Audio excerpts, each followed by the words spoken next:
যা তোমার কপালে আছে তা কখনো হারিয়ে যাবে না, আর যা তোমার কপালে নেই তা পৃথিবীর সমস্ত শক্তি এক করে ফেললেও কেউ তোমার কপালে লিখে দিতে পারবে না। পারতপক্ষে তাকদীরের সমস্ত বিষয়কে একমাত্র আল্লাহ তাআলাই মেনটেন করেন।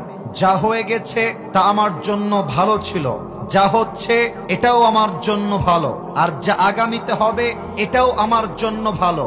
মাথায় রাখতে হবে, যেটা হারিয়ে গিয়েছে এটা আমার জন্য নয়, যেটা আসবে সেটা আমার জন্য।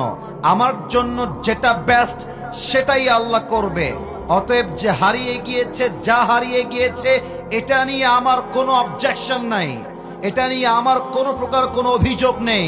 আরে আমি তো বিশ্বাস করি, যে বান্দা আল্লাহকে ভরসা করতে পারে, যে বান্দা আল্লাহকে বিশ্বাস করতে পারে, হারিয়ে যাওয়া জিনিসের চাইতে হাজার গুণ বেটার জিনিস আল্লাহ থেকে দান করতে পারে। ঠিক কিনা বলেন?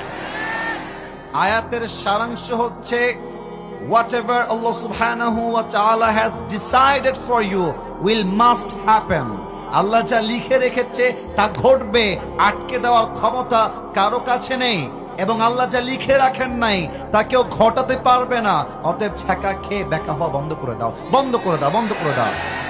আরে বেটা, কুষ্টিয়ায় খালি মেয়ে আছে, খুলনায় মেয়ে আছে, ঢাকায় মেয়ে আছে, রাজশাহীতে মেয়ে আছে, পাবনায় মেয়ে আছে, বরিশালে মেয়ে আছে, সিলেটে মেয়ে আছে, রংপুরে আছে, দিনাজপুরে আছে। তোমার মতো সকিনা জরিনা ছাড়লে আমি কুষ্টিয়ার বীর পুরুষ, আমার গোনারও টাইম নাই। আমি সফল হলে তোমার মতো কয়েক লাখ মেয়ে আমাকে বিয়ের জন্য পেছনে লাইন ধরে দাঁড়িয়ে যাবে। तू नहीं तो कोई और सही, कोई और नहीं तो कोई और सही, बहुत लंबी है ये जमीन, मिलेगी लाखों हंसी, इस जमाने में सनम तू अकेला तो नहीं। আরে তোমার মতো মেয়ে ছাড়লে আমার পরোয়া নেই। আমি তো হারাম চাই না, আমি আদর্শবান বউকে আমার লাইফে চাই। এরকম ধোঁকাবাজ আমার লাইফ থেকে গেলে আফসোস নাই, আমরা পড়বো সবাই মিলে আলহামদুলিল্লাহ। না, এই আলহামদুলিল্লাহ যুবকদের হতে পারে না। আরেকবার পড়েন সবাই আলহামদুলিল্লাহ।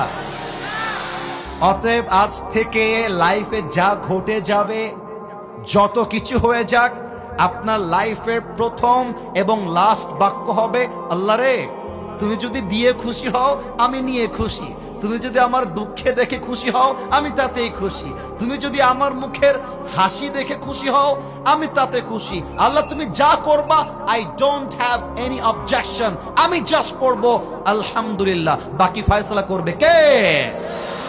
ঘুম থেকে যখন উঠবা পড়বা আলহামদুলিল্লাহ, আল্লাহ তুমি আমাকে ঘুম থেকে ওঠার সুযোগ দিয়েছো।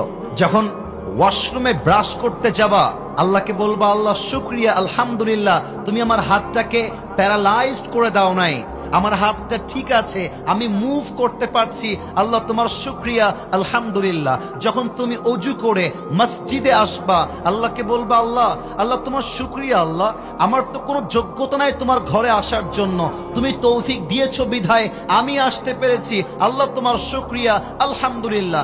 আরে ভাই, তোমার ঘরে আমার ঘরে কেউ যদি পারমিশন ছাড়া আসতে না পারে, আল্লাহর ঘরে আল্লাহ যদি তোমাকে আমাকে কবুল না করে, তুমি আমি কি যেতে পারবো?